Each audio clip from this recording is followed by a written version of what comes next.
So, today I want to share something really special with you. We're going to dive into a gentle but really profound journey guided by Fabio Borges' book, 13 Practices for Self Discovery Through Meditation and Creative Arts.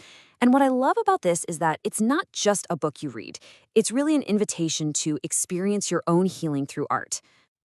Right from the very start, the author sets this just beautiful, authentic tone. He says, look, I'm not a guru, I don't have all the answers. He's just a fellow traveler on the path. And that feels so different, doesn't it? This whole thing isn't about being fixed, it's about being seen. And that's a really powerful place to start. And that really gets to the heart of it, doesn't it? This is the central question the book asks us to consider. What if art isn't just about making something pretty, but about using it as a genuine tool to understand ourselves? To process all the stuff that's deep inside and find our way back to our own inner wisdom.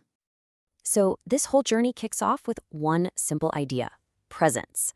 Borges is really clear that this book is meant to be practiced, not just read cover to cover.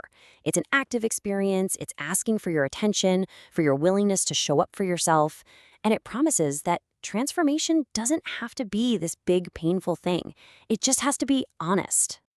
Okay, and at the heart of this practice is a metaphor that I just find so beautiful: the idea that you are a living collage. It reframes who we are not as something fixed or singular, but as this layered, complex, and always evolving piece of art. We're made up of all of it: our parents, our ancestors, our culture. We're always in a state of becoming, adding new pieces and letting old ones fall away. And the language we're going to use for this exploration, it's collage. So, why collage? Well, as Borges explains, it's one of the most intuitive and accessible ways to create. It lets you translate what you're feeling, even when you don't really have the words for it. You can just let your hands and your intuition do the talking. Now, I can practically hear some of you thinking this right now. It's the first thing we say, isn't it? It's this huge barrier we put up, this idea that creativity is some magical gift that only a few people get. Well, the book tackles this fear head on. And there's your reassurance, right there. This comes from years of real-world experience. The whole point isn't about having some kind of technical skill. It's about play. It's about intuition, and just allowing yourself to be surprised by what shows up on the page. There's literally no wrong way to do this.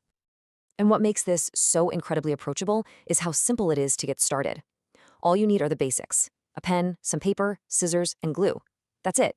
You don't need a fancy studio, you don't need expensive supplies. The barrier to entry is almost zero, and that's completely intentional. You can start this journey right now with whatever you have around the house.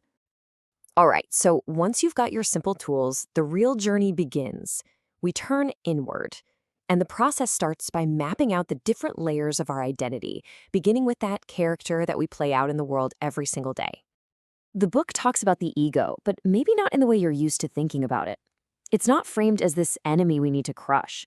Instead, it's seen as a protective mask, a character we created a long time ago to keep ourselves safe, to fit in, to survive. The goal isn't to destroy it, but to get to know it with a sense of curiosity. And this is where collage becomes such a powerful tool. You're asked to take this abstract idea, your ego, your persona, and actually give it a physical form on the page. By turning it into a piece of art, you can literally step back and look at it. You can start to understand it and maybe even begin a new relationship with it. Okay, so after we meet the ego, the exploration continues, moving even deeper into other essential parts of who we are. And the approach is always so compassionate. It's always about inviting understanding rather than judgment. We're invited to reconnect with our inner child. That part of us that holds our earliest memories, our purest creativity, and sometimes our deepest wounds. Reclaiming that part of ourselves isn't about getting lost in the past. It's about welcoming that sense of playfulness and wonder and magic back into our adult lives. I have to say, I absolutely love this part. The book offers this beautiful way to reframe neurodiversity.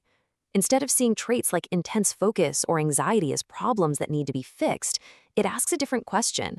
What if these are actually superpowers in disguise? It completely shifts the perspective from what's wrong with me to what is unique and powerful about the way I experience the world.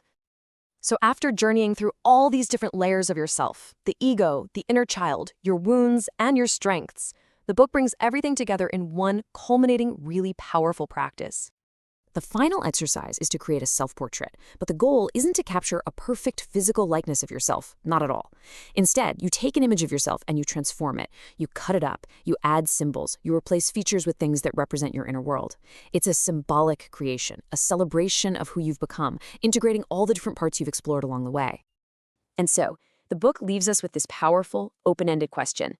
It's not really an ending. It's more of an invitation to keep observing, to keep creating, to keep discovering. After looking at all these layers of yourself, who do you see looking back at you now?